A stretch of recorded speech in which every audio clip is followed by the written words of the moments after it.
I wanted to just talk through the section of Chapter 14 that described cost-benefit analysis. And I didn't emphasize in class, and I guess I won't be requiring you to reproduce more than the incremental cost effectiveness ratio calculation that I just put a screencast up on. But if we use the information on the ICERs of treatments that aren't dominated, a dominated treatment is one that, there's a cheaper treatment that gets better outcomes out there. So, there'd be no point considering a dominated treatment. So if we look at all the treatments that offer us some increase in our lifetime at whatever expense pertains to that technology, if we connect the dots on the possibilities, we get this, we might call it the ICER frontier. This is just mapping the quality of adjusted life years we can get per thousands of dollars. So early on, this first treatment promises a fairly big jump in quality adjusted life year per dollar spent. The next technology gets us 2 more quality adjusted life years, but at a substantial cost. And then finally, this third technology still is increasing our quality adjusted life year, but at a great expense. So we get this flatter slope. So that's our possibilities. And then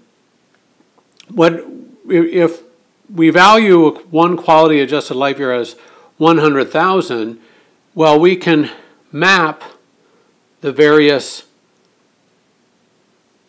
indifference curves where one quality adjusted life year is always a perfect substitute for 100,000.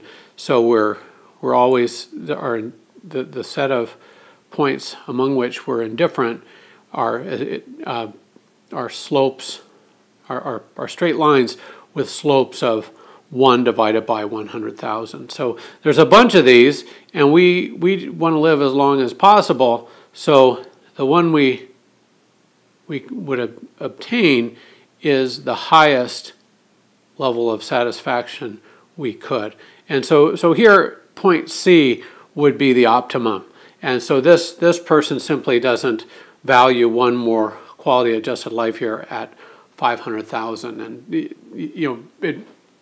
it may be that the person just has limited means and can't afford it, but for whatever reason, the treatment indicated at point C is chosen, not A, not H.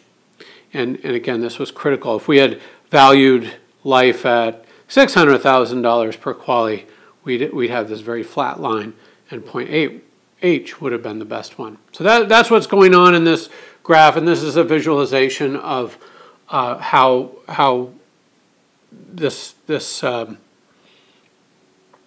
cost-benefit analysis is undertaken.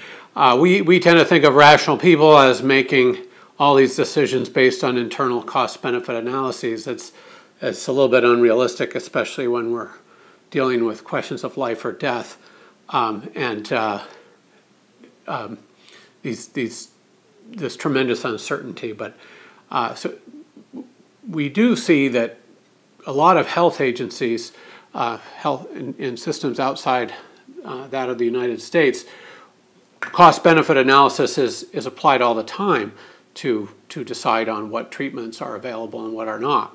And so this, if you analyze the National Health Service in Britain, Canada, I believe the insurance, the nationalized single-payer insurance model will reimburse for procedures that promise to increase quality adjusted life years at a cost that's within their established range. So if their range is, let's say, $70,000 per quality adjusted life year, or one quality adjusted life year per $70,000, then a treatment that cost $200,000 per quality adjusted life year would simply not be allowed. All right, now that brings us to the next point.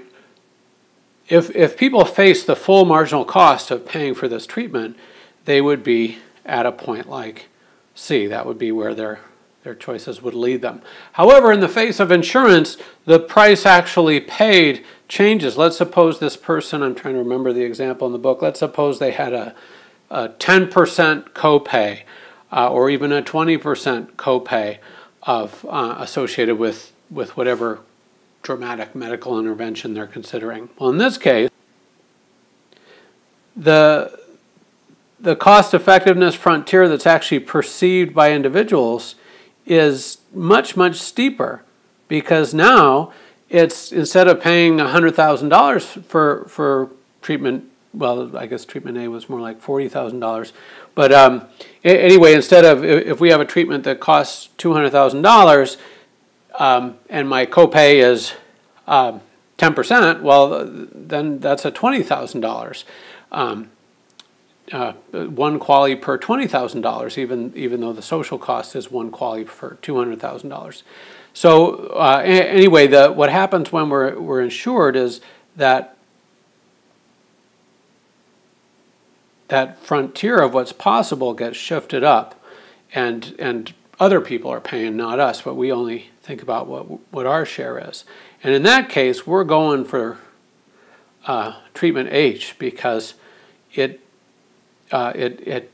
given the small share of the social costs that we're paying, the treatment H actually meets our internal criterion of one QALY per $100,000. And if this is all the technology there is, then H is the one we choose. It gets us to the highest number of expected quality adjusted life years. So we see that insurance, there's another way to illustrate moral hazard, I guess.